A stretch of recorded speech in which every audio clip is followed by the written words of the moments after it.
मैं हूं प्रशांत one. Now recently आप सब लोगों ने ये न्यूज सुनी होगी कि पठानकोट अटैक का मास्टरमाइंड शाहिद लतीफ ये पाकिस्तान में था, मस्जिद के बाहर आया।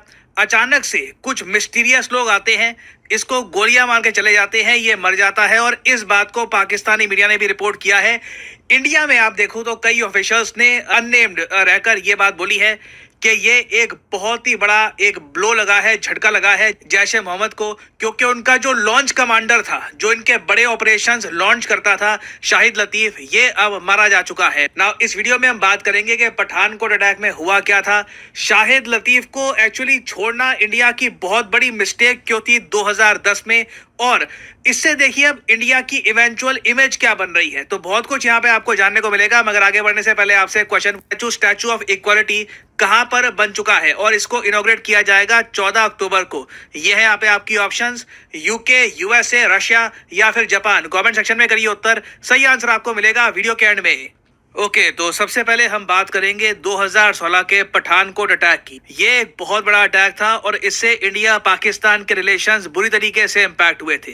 हुआ क्या कि जनवरी 2, 2016 को 4 आतंकवादी आते हैं जो यूनाइटेड जिहाद काउंसिल के मेंबर थे, और ये लोग इंडियन एयरफोर्स के एक एयरबेस पे अटैक करते हैं इन पठानकोट। यहाँ पे आप देख पाओगे पंजाब में आपको मिलेगा पठानकोट, और यहाँ पर एक अटैक होता है। किसी को उम्मीद नहीं थी कि वेस्टर्न एयर कमांड के एक एयरबेस में इस तरीके से आतंकवादी अटैक करेंगे। हमारे कई एयरफोर्स के ऑफिसर्स वीरगति को प्राप्त हो गए।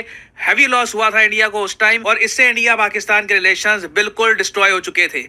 उस वक्त मुझे याद है कि बराक ओबामा यूएसए के प्रेसिडेंट थे, डोनाल्ड ट्रंप का टेन्योर स्टार्ट हुआ नहीं था। हम 2016 की बात कर रहे हैं, और ओबामा ने कैटेगोरिकली पाकिस्तान को कहा था पठानकोट हमले के बाद कि पाकिस्तान को जो भी अपने टेरर नेटवर्क हैं इन्हें डिसमेंटल करना होगा। ऑब्वियसली पाकिस्तान ने ये जो सारी बातें थी ओबामा की, एक कान से सुनी, दूसरे कान से निकाल दी। बहुत ज्यादा प्रेशर यूएसए की तरफ से डालने की कोशिश करी गई। यूएसए के उस वक्त जो सेक्रेटरी ऑफ स्टेट थे, जॉन केरी, इन्होंने ये कहा कि हमारी कोशिश है कि पठानकोट हमले की वजह से इंडिया पाकिस्तान का जो डायलॉग है ये अफेक्ट ना हो जाए, बातचीत ना टूट जाए। बट सिंस इंडिया देख सकता था कि ओबामा की जो भी कमेंट्स थी इसको पाकिस्तान इग्नोर कर रहा था। आई मीन लिटरली ये वही कंट्री है जहां पर 5 साल पहले बराक ओबामा की लीडरशिप के अंडर ही एक सीक्रेट ऑपरेशन किया गया था उसामा बिन लादेन को मारने के लिए। तो हम कैसे एक्सपेक्ट कर सकते थे कि पठानकोट हमला जिन आतंकवादियों ने किया है, जो मास्टरमाइंड थे इस अटैक के, उन पर पाकिस्तान कोई कार्रवाई करने वाला है। It was simply not going to happen, और इसलिए इंडिया पाकिस्तान के रिलेशंस बुरी तरीके से बिखरना शुरू हो गए थे। ये आप कह लीजिए एक ट्रिगर पॉइंट था। बाद में ऑफ कोर्स कुछ और अटैक्स भी हुए, उरी अटैक्स के बारे में आपने सुना होगा, जिसकी वजह से इंडिया पाकिस्तान रिलेशंस बिल्कुल खराब हो गए थे। नाउ अब हम यहाँ पर बात करते हैं शाहिद लतीफ की।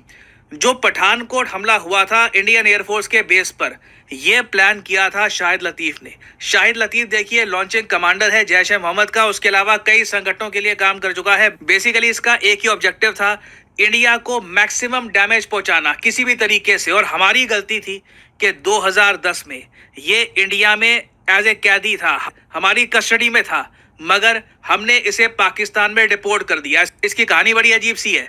1999 में शाहिद लतीफ को पकड़ लिया गया था, इंडिया में ये जेल में था, मगर सन 2010 में इंडियन गवर्नमेंट ने शाहिद लतीफ समेत 25 और आतंकवादियों को, एक्चुअली 24 और आतंकवादियों को वापस पाकिस्तान को थमा दिया। और उस वक्त एज्यूम ये किया जा रहा था कि ये इंडिया का एक पीसफुल मेजर है, ये एक आप कह लो शांति का संकेत है पाकिस्तान को कि हम बातचीत करना चाहते हैं, रिलेशंस वापस इंप्रूव करना चाहते हैं। ये 2010 की मैं बात कर रहा। हालांकि एक बात मुझको यहाँ पर ऐड करनी पड़ेगी कि कई नेशनल इन्वेस्टिगेशन एजेंसी के जो सोर्सेज हैं उन्होंने ये भी कहा है कि शाहिद लतीफ को जो भी पनिशमेंट इंडिया में मिली थी जेल की, ये पूरी हो चुकी थी, और लीगली कानूनी तौर पे हम इसको डिटेन नहीं कर सकते थे। ये गलती है हमारी। आई मीन यहाँ पे हमको क्लियरली पता होना चाहिए था कि इस आदमी को वापस हम पकड़ाएंगे पाकिस्तान को। पाकिस्तान की गवर्नमेंट लिटरली इसको आर्म करेगी, इसको रिसोर्सेज प्रोवाइड करेगी, और 2016 में इसी के अंडर प्लान किया जाएगा पठानकोट अटैक। तो अगर 2010 में शाहिद लतीफ को इंडिया डिपोर्ट ना करता टू पाकिस्तान, 2016 का शायद पठानकोट हमला ना हुआ होता। तो अगेन एक मिस्टेक थी हमारी, it was a huge mistake. अब वो मिस्टेक जाकर 2023 के अंत में, अब साल खत्म ही होने वाला है, ये 2023 के अंत में जो ये मिस्टेक है ये सही हुई है। नाउ ऑफ कोर्स मुझको ऐड करना पड़ेगा कि किन लोगों ने शाहिद लतीफ को मारा है, इसके बारे में कुछ पता नहीं है। ऑब्वियसली पाकिस्तान कहीं ना कहीं इंडिया को ब्लेम करेगा, ओपनली ब्लेम करेगा। और मैं आपको ये बता दूं, जो जस्टिन ट्रूडो के आरोप है टू इंडिया, पाकिस्तान कोशिश करेगा कि उससे लिंक कर दे इस कहानी को। इससे पहले आपको याद होगा कि जब जस्टिन ट्रूडो ने, जब कनेडियन गवर्नमेंट ने ओपनली ये कहा कि इंडिया ने अपने एजेंट भेजे थे और उन लोगों ने निज्जर को मारा कनाडा में, उस वक्त पाकिस्तान की तरफ से स्टेटमेंट ये आई थी कि इंडिया का जो नेटवर्क है ऑफ एक्स्ट्रा जुडिशियल किलिंग्स, ये ग्लोबल जा चुका है। ये लोग पाकिस्तान में भी मारते हैं लोगों को, ये लोग कनाडा में भी मारते हैं और जगह भी मारते हैं। ये पाकिस्तान ने ऑन रिकॉर्ड उस वक्त कहा था। तो देखो, मैंने इस टॉपिक से रिलेटेड एक वीडियो बनाई थी कल ही कि कनाडा के जो पीएम है आज के समय, यूएई, उसके अलावा जॉर्डन, कई और कंट्रीज के प्रेसिडेंट्स, प्राइम मिनिस्टर्स को फोन करके कंप्लेन कर रहे हैं इंडिया के बारे में कि इंडिया को देखिए, रूल ऑफ लॉ के बारे में देखना होगा, जो इंडिया ने किया है वो बहुत गलत है।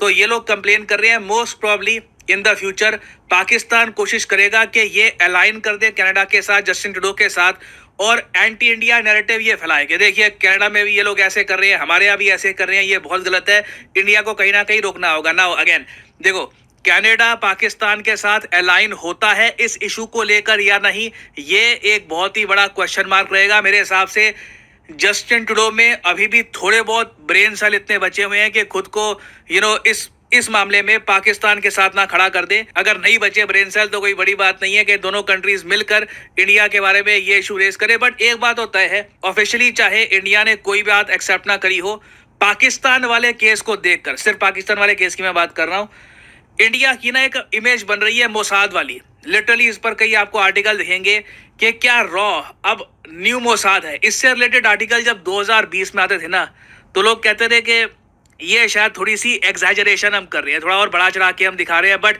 मगर जो हाल ही में अब रिपोर्ट्स आई हैं, केसेस सामने आए हैं, उससे एक बार को आप कह सकते हैं कि जो मोसाद का काम करने का तरीका है, धीरे धीरे रिसर्च एंड एनालिसिस विंग ने भी वही तरीका अडेप्ट कर लिया है। तो अभी हमें ऑब्जर्व करना होगा कि पाकिस्तान की तरफ से रिएक्शन क्या आता है, ये लोग इस पर क्या बात कहेंगे।